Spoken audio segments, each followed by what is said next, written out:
हमारा नमाजा देवरी के संग खेलला में आप सुन रहे हैं नौ प्रेमी को।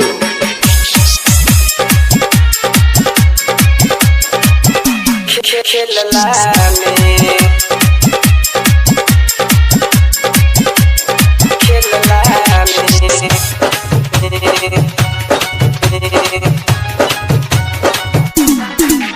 हम हो गइल बियाह छुटल नैहर के यार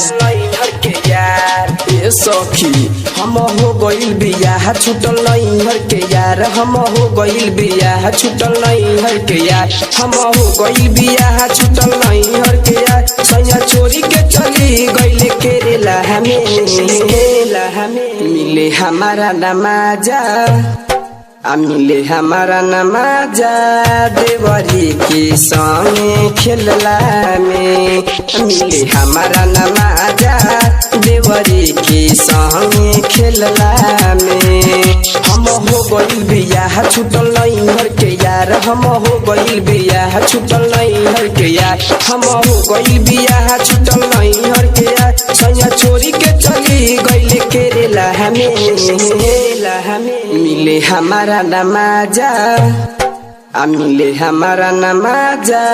देवरी के संग खेलला में मिले हमारा नमाजा देवरी के संग खेलला में मिले हमारा नमाजा देवरी के संग खेलला में देवरी के संग डीजे ब्रजेश चकिया खेलला में देवरी के संग खेलला में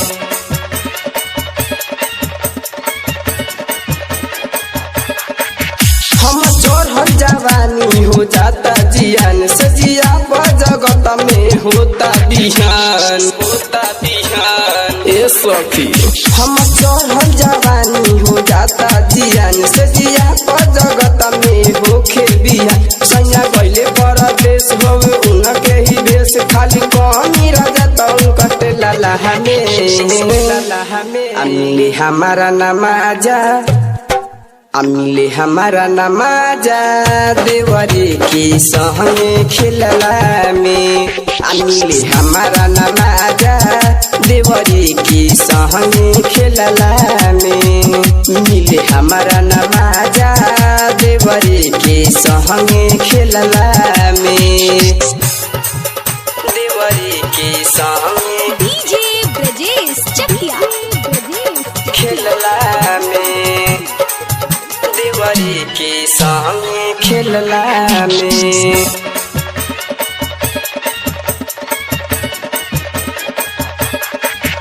अभी लइका नादान बाटे देवरा हमार हम कथी खियाई की होखे जवान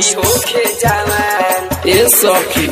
अभी लइका नादान बाटे देवरा हमार हम कथी खियाई की होखे जवान तू बताव दवाई हम कहाँ से लियाई तू तो टेल लगा खाली बेला ना हमें मिले हमारा नमाजा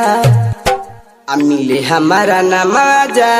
देवरी के संग खेलला में मिले हमारा नमाजा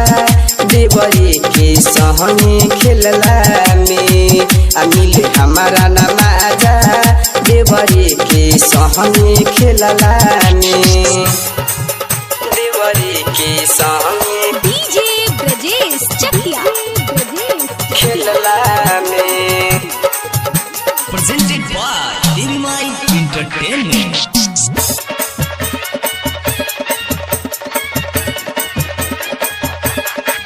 लक्ष्मी राइटर सुनी न हमरो हो बात धर्मेंद्र कलू से कटे न रात ए सखी का तो लक्ष्मी राइटर सुनी न हमरो हो बात धर्मेंद्र कलू से कटे न आवे राजा कना डेलियो में नवल पर मिया के हाथ लगावे हफ फेरला हमें मिले हमारा नमाजा मिले हमारा नमाजा देवरी के सहमे खेलला में। मिले हमारा नमाजा देवरी के सहमे खेलला में। मिले हमारा नमाजा देवरी के सहमे खेलला में।